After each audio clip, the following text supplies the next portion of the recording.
30% syllabus কম কৰি দিয়া আছিল কিন্তু এবাৰ 40% কৰ্তন কৰা হৈছে তাৰ বাবে প্ৰতিক্ৰিয়া সৃষ্টি হৈছে তেওঁলোকৰ দাবী যে তেওঁলোকে যি 30% সিলেবাস কৰ্তনেই পৰীক্ষা অনুষ্ঠিত হ'ব লাগে এনেধৰণৰ মন্তব্য প্ৰকাশ কৰিছে কিন্তু তাৰ সময়তে যে চাব যায় আজি যেহেতু সেবা এখন সংবাদমেল সম্বোধন কৰিছিল সংবাদমেলত এটা কথা কৈছে যে তেওঁলোকে যোৱাবাৰ যিখন প্ৰশ্নকাকত আছিলে সেই যোৱাবাৰ প্ৰশ্নকাকত 40%হে কৰ্তন কৰা হৈছে সেই নটিফিকেশনটোৱে এইবাৰ দিয়া আছে কিন্তু যোৱাবাৰ যিখন নটিফিকেশন আছিলে সেই নটিফিকেশন আসলে প্ৰকাশ কৰা নাছিল কিন্তু প্ৰশ্নকাকত তেওঁলোকে 40%হে কৰ্তন কৰি যেটো মূল সিলেবাস যি আছিলে সিলেবাসৰ পৰা 40% কৰ্তন কৰা হৈছে বুলি কৈছে আৰু সেই 40% যি কৰ্তনৰ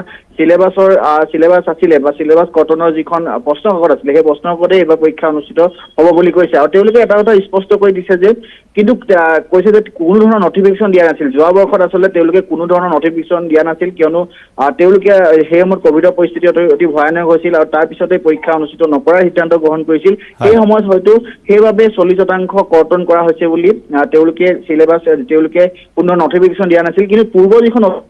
2021 বৰ্ষৰ যিখন নটিফিকেশন আছিলে তাত এটা কথা কৈছিল যে 30%হে কৰ্তন কৰা হ'ব আসলে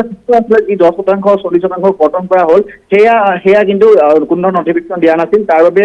কালি দিনটো চাব যায় কালি দিনটো যথেষ্ট সৃষ্টি হৈছিল আজি সেইবাৰ স্পষ্ট কৰি দিছে আৰু এবাৰ ঘোষণা কৰা অনুসৰি যে এবাৰ পৰীক্ষা তেওঁলোকে সুকলমে অনুষ্ঠিত কৰিব আৰু কৰ্তন কৰা যি 40% বিষয়ৰ বেলেগ এটাও প্ৰশ্ন নাহে অৰ্থাৎ যি 40% কৰ্তন কৰিছে সেই 40%ৰ বাহিৰে এটাও বেলেগ প্ৰশ্ন নাহে বুলি স্পষ্টকৈ কৈ দিছে আৰু তেওঁলোকে দুখিত বুলিও কৈছে যে অলপ কিছু পলমকৈ তেওঁলোকে এই কথা জনালে যেহেতু যোৱাবাৰ এনেধৰণৰ হোৱা নাছিল বা এইবাৰ যি পৰীক্ষা অনুষ্ঠিত হ'ব সেই পৰীক্ষা অনুষ্ঠিত হোৱাৰ আগতে এই পূৰ্বৰ যি প্ৰশ্নকাকত বা যি পূৰ্বৰ যি বহি সেই বহিৰে পৰীক্ষা অনুষ্ঠিত হ'ব বুলি পলমকৈ প্ৰকাশ কৰিছে বুলি কৈছে আৰু তাৰ বাবে তেওঁলোকে ক্ষমা প্ৰাৰ্থী হৈছে আৰু